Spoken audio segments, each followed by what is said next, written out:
എല്ലാവർക്കും എൻ്റെ വീഡിയോയിലേക്ക് സ്വാഗതം. അപ്പം നമ്മൾ ഇന്ന് പഠിക്കാൻ വേണ്ടി പോകുന്നത് സ്കേർട്ടിന് തയ്ക്കുന്ന വള്ളി ഉണ്ടല്ലോ. അപ്പോൾ ചോദിക്കാം എല്ലാവർക്കും വള്ളി തയ്ക്കാൻ അറിയാലോ എന്ന്. പക്ഷെ അങ്ങനെയല്ല, ഇത് ബിഗിനേഴ്സിന് ഉള്ള വീഡിയോസാണെന്ന് ഞാൻ എല്ലാ വീഡിയോസിലും എടുത്തെടുത്ത് പറയുന്നുണ്ട്.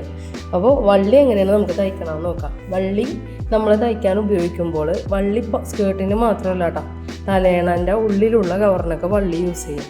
വള്ളി അത്യാവശ്യം നല്ല സ്ട്രോങ് ഉള്ള സംഭവം തന്നെ. പിന്നെ കിടക്ക കവറിനൊക്കെ സിമ്പിളായിട്ടുള്ളതിനാണ്. എല്ലാത്തിനും സിബ്ബൊക്കെ പിടിപ്പിക്കും കേട്ടോ. സിബ്ബ് പിടിപ്പിക്കുന്നവരുണ്ട്, പിന്നെ വള്ളി ഇതാക്കുന്നവരുണ്ട്, ബട്ടൺസ് പിടിപ്പിക്കുന്നവരുണ്ട്. അത് വഴിയേ നമുക്ക് പഠിക്കാം. അപ്പോൾ വള്ളീൻ്റെ അളവ് എന്ന് വെച്ചിട്ടുണ്ടെങ്കിൽ 1.25 ഇഞ്ചാണ്.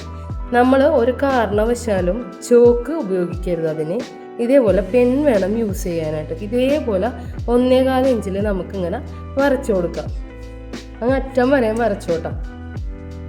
അപ്പോൾ മിക്ക ബിഗിനേഴ്സിനും അറിയാൻ പറ്റൂല വള്ളിയൊക്കെ എങ്ങനെയാണ് തയ്ക്കണത് സിമ്പിളാണെന്നുള്ളത്. ഇത് നമ്മൾ തയ്ച്ച് വരുമ്പോൾ നമുക്കത് പ്രാക്ടീസ് ആവും. നമുക്ക് അളവിൻ്റെ ആവശ്യം പോലും ഇല്ല കേട്ടോ. നമുക്ക് ആകെ കുറച്ച് ഭാഗത്ത് മാത്രമേ ഇത് ഞാൻ കാണിക്കുന്നുള്ളൂ കേട്ടോ. അപ്പോൾ ഇതിങ്ങനെ നമുക്ക് സ്ട്രെയിറ്റ് ആയിട്ട് ഇങ്ങനെ വരച്ചെടുക്കാം. പേനയാകുമ്പോൾ നമുക്ക് കറക്റ്റ് അളവിന് കിട്ടും കേട്ടോ. ഇനി നമുക്കിതിനി വെട്ടിക്കൊടുക്കാം കേട്ടോ. അപ്പോൾ വെട്ടിക്കൊടുക്കുന്ന സമയത്ത് പേന വെച്ച് വരച്ചിട്ടുണ്ടെങ്കിൽ കറക്റ്റ് അളവിൽ കിട്ടും. നേരെ മറിച്ച് നമ്മൾ ചോക്കാണ് ഉപയോഗിക്കുന്നതെങ്കിലുണ്ടല്ലോ, നമുക്ക് കറക്റ്റ് അളവിൽ കിട്ടൂല. കുറച്ചും കൂടി അതിന് വിടുത്ത് കൂടിപ്പോവും. വിടുത്തെന്ന് വെച്ചാൽ വീതി കൂടിപ്പോകുന്നതാണ് ഞാൻ ഉദ്ദേശിച്ചത്. അപ്പോൾ ഇത് കറക്റ്റായിട്ട് വെട്ടിയെടുക്കാം നമുക്ക് പേന വെച്ച്. നല്ല ക്ഷമ ഉണ്ടെങ്കിൽ മാത്രം പഠിച്ചെടുക്കാവുന്ന ഒരു സംഗതിയാണ് തയ്യൽ. കറക്റ്റായിട്ട് നമുക്ക് ഇതേപോലെ ഇങ്ങനെ വെട്ടിയെടുക്കാം. എന്നിട്ട് വള്ളി തയ്ക്കുന്ന സമയത്ത് ഇപ്പം ഞാൻ നൂല് സൂചി ഉപയോഗിച്ചിട്ടാണ് നിങ്ങൾക്ക് ഞാൻ കാണിച്ചു തന്നത്.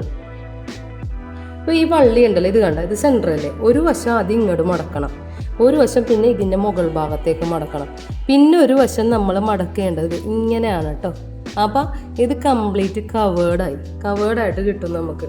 എന്നിട്ട് നമുക്ക് വെറുതെ ഒരു റണ്ണിങ് സ്റ്റിച്ച് മാത്രം കൊടുത്താൽ മതി. അതും ഈ തുമ്പത്തിട്ട് തന്നെ വേണം കേട്ടോ കൊടുക്കാനായിട്ട്. റണ്ണിങ് സ്റ്റിച്ച് അറിയില്ലെങ്കിൽ ഞാൻ ഇതിന് മുന്നത്തെ വീഡിയോയിൽ ഇട്ടിട്ടുണ്ട്, അത് കണ്ടാൽ മനസ്സിലാവും. വേണ്ട, ഇതേപോലെ കൊടുത്താൽ അത് തയ്യൽ മെഷീൻ ഇല്ലാത്തവർക്കാണ് കേട്ടോ ഞാൻ ഈ പറഞ്ഞു തരുന്നത്. എല്ലാത്തവർക്ക് നമുക്ക് സാധാരണ പോലെ മെഷീൻ തയ്യൽ അറിയാവുന്നതാണെങ്കിൽ ഇതേപോലെ നമുക്ക് ഈ തുമ്പത്ത് വേണം കേട്ടോ വരാനായിട്ട്. ഇപ്പുറത്തെ ഗ്യാപ്പിലല്ല, ഇത് വേണ്ട, ഓപ്പൺ ആയിട്ടുള്ള വശത്ത് വേണം നമ്മൾ ഇതേപോലെ ഇങ്ങനെ ഗ്യാപ്പുള്ള റണ്ണിങ് സ്റ്റിച്ച് കൊടുക്കാനായിട്ട്.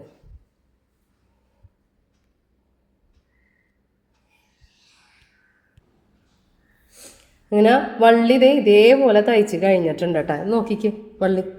അപ്പം നമ്മളിത് നൂല് സൂചി ഉപയോഗിച്ച് തയ്ച്ചേക്കണതാണ്.